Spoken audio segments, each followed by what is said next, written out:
అందరికీ నమస్కారం. నిజంగా మన దేశంలోని కాదండి, ప్రపంచవ్యాప్తంగా ఇప్పుడున్నటువంటి ఇదిలో ఆడ మగ అన్నప్పుడు పెళ్లి చేస్తున్నారు.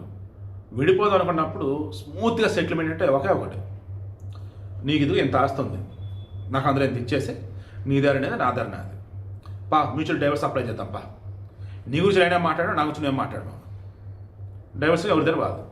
ఇవి అలా కాదంటావా, పెద్దల మధ్య సెటిల్మెంట్ కుదుర్చుకుందాం, ఓకేనా? ఇదే ఇక్కడ విజయ్ పట్టాడు.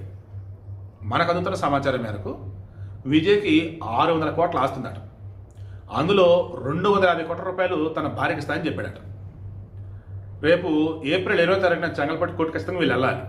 వెళ్ళినప్పుడు విడాకులు విత్డ్రా చేసుకుని చెప్పి అనాలి. ఇక అప్పుడు అసలు ఎన్నికల మనవాడికి ఇబ్బంది ఉండదు. లేదు మ్యూచువల్ డైవర్స్ అని చెప్పేసి స్మూత్గా అక్కడితో క్లోజ్ చేసుకోవాలి. లేదు పెద్దల సమక్షంలో రాజు కుదిరిపోయింది కాబట్టి లేదండి మనస్పర్ధలు ఉన్నాయి, బట్ ఇప్పుడు సెటిల్ అయిపోయిందని చెప్పేసి వెనక్కి వచ్చేసి మనోడు ఎన్నికల్లో పోటీ చేస్తున్నాడు కాబట్టి మరి నా సెటిల్మెంట్ ఎటో అయిపోయింది, సరే నువ్వు కూడా బాగుపడతావు కదా రాజకీయాలకు వెళ్ళి నేను కూడా ప్రచారం చేస్తానని చెప్పేసి ప్రచారం చేయాలి. ఇంకా అర్థమవుతుంది లాజిక్. ఈరోజు త్రిష విషయంలో త్రిష కానీ విజయ్ కానీ ఎక్కడ నోరు కదపల. అసలు త్రిష గురించి అన్నారా, ఆ హీరోయిన్ ఎవరేంటో అది ఎవరికి క్లారిటీ. విజయ్ నోరిప్పాడు. విడాకులు ఇష్యూస్ తర్వాత నోరిప్పింది ఏంటంటే పోస్టు తమిళనాడులో +2 వాళ్ళకి ఎగ్జామ్స్, మనకి ఇంటర్మీడియట్ వాళ్ళకి +2. సరే తమ్ముళ్ళు చెల్లెమ్మలు బాగా రాయండి, లైఫ్ మీదే, ఆల్ ది బెస్ట్ అంటూ అలా చెప్పాడు. విడాక టాపిక్ ఏమంతలా ఏంటంటే ఈలోపు మధ్యవర్తి ద్వారా సెటిల్మెంట్ కోసం పంపాడట. ఈవెన్ వాళ్ళ ఆవిడ కూడా చెంగల్పట్టు కోర్టులో కూడా చెప్పింది ఏంటంటే, మనకున్న అప్డేట్ ప్రకారం విడాకులకు సంబంధించి పిటిషన్ వేస్తున్నప్పుడు ఇక నేనతో ఉండలేను, హీరోయిన్తో చేసి కొన్నాళ్ళు ఉన్నాడు, వద్దని చెప్పాను, సరే ఉండలేక మీతోనే అన్నాడు, బట్ కొన్నాళ్ళు గ్యాప్ ఇచ్చాడు, మరలా వాళ్ళతోనే ఉంటున్నాడు, బయటకి ఎక్కడికి వెళ్తే వాళ్ళిద్దరు కనిపిస్తారు, ఇక్కడ మాట్లాడాలంటే వాళ్ళిద్దరు కనిపిస్తారు, పెళ్ళం నేనే అదే అని చెప్పేసి నరకం అనిపించాను, ఇక్కడ వద్దురా బాబాడితో క్షమించాలి, ఇక వద్దు అతనితో ఏంటి నాకు విడాకులు ఇవ్వండి అని చెప్పేసి అడిగినట్టుగా అందులో మెన్షన్ చేస్తాడు.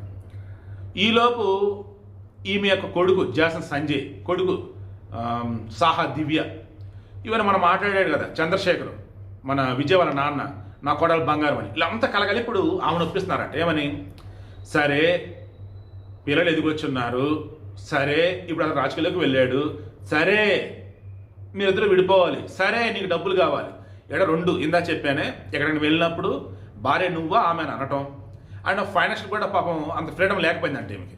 సో ఫైనాన్షియల్ ఫ్రీడమ్ కావాలంటే డబ్బు, అండ్ నీ లైఫ్ ఇది నా లైఫ్ ఇది, బట్ పిల్లల్ని జాగ్రత్తగా చూసుకుందాం, సో సెటిల్మెంట్ చేసి అని ఆమె అన్నట్టు, అదే నేను కూడా రెడీ అవుతున్నాను, నేను కూడా దానికి సిద్ధం అన్నట్టు విజయ్ అన్నట్టుగా వార్తలు బయటకు వస్తున్నాయి. త్వరలో అంత క్లియర్ అయ్యాక ఆమె ఇతర కోసం ఎన్నికల ప్రచారం కూడా చేయొచ్చని అంటున్నారు. ఓ పక్క ఆమె ప్రచారం చేసి మరొక పక్క త్రిష ప్రచారం చేసి విజయ్ ఇంకా సూపర్ కదా అన్న వేలో పేరు తెచ్చుకొని ఎన్నికల్లో గెలుస్తాడా, లేదు ఈమె సెటిల్మెంట్ ఒప్పుకోకపోతే కోర్టులోని విషయం తెలుసుకుంటారా, లేదు త్రిష నోరుపి నిజం చెప్పిద్దా, లేదు ఈమె సంగీతాన్ని సరే మనస్పర్ధలు ఉంటే కదా భార్యాభర్తలు అన్నాక ఇంకా అన్ని క్లియర్లు అని చెప్పేసి అనేది చూద్దాం. ఇప్పుడు పెదరాడి సినిమాలో డైలాగ్ చెప్తాం. మామూలుగా ఒక ఫ్యామిలీలో ఇద్దరు మనుషుల మధ్య రిలేషన్ ఎలా ఉండాలంటే, చేపకి నీటికి ఉన్నట్టు ఉండాలి బంధం, అంతే తప్ప చేపలు పట్టేవాడికి చేపలకు ఉన్నట్టు కాదు. చేపలు పట్టేవాడు చేపలు ఎందుకు పడతాడు, కోసుకొని తినడానికి అమ్ముకోవడానికి. అలా ఉండకూడదు ఫ్యామిలీలో. అంటే నీ అవసరం కోసం నీ ఫ్యామిలీలో ఇంకొకరిని చంపకూడదు, ఏం చేయకూడదు. చేప నీరు కలిసిమెలిసి ఉంటాయి, నీరు అక్కడే ఉండిద్ది, చేప అటు ఇటు తిరుగుతూ పోయింది, దాని ఇష్టం దాన్ని ఇంకా. సో అలా ఇక్కడ విజయ్ ఎదుగుదనుకుంటున్నాడు, అతను తోడుగా ఉండమ్మా ఓకేనా అని చెప్పినట్టున్నారు, లేదా ఆమె రిలీజ్ అయినట్టుంది, ఓకే అని అంటదని నాకైతే అనిపిస్తుంది.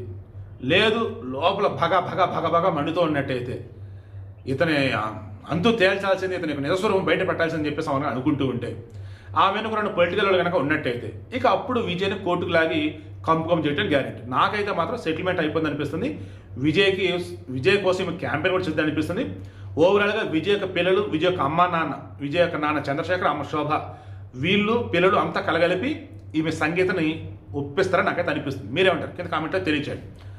ఇతను కనుక ఒప్పుకున్నట్టయితే, ఆమె కూడా ఒప్పుకున్నట్టయితే ఇండియాలో 2వ అతిపెద్ద సెటిల్మెంట్ అయితే. మొదటి సెటిల్మెంట్ వచ్చేసి హృతిక్ రోషన్ భార్యది, వేంబు శ్రీధర్ ఉన్నాడు, వేంబు శ్రీధర్ యొక్క భార్య ప్రమీల శ్రీనివాసన్, వారి మీద సెటిల్మెంట్ అన్నప్పుడు 15,000 కోట్ల కాలిఫోర్నియా కోర్టులో ఉంది, అది ఇంకా క్లియర్ కాలేదు.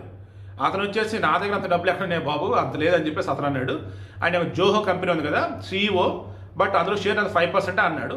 బట్ ఆమె అతని యొక్క భార్య ప్రమీల మాత్రం లేదంటూ కాలిఫోర్నియా కోర్టుకి మొత్తం చెప్పినప్పుడు 15,000 కోట్లు బాండ్ అన్నారు, అంత లేదు నా దగ్గర అన్నాడు. దెన్ ఆమె చెన్నై హైకోర్టు కూడా కేసు వేసినట్టుంది, స్టిల్ ఇంకా నడుస్తూనే ఉంది, ఇంకా అది క్లియర్ అవ్వలేదు. జోహో శ్రీధర్ అండ్ ఆయన భార్య ప్రమీల శ్రీనివాస్ ఉంది.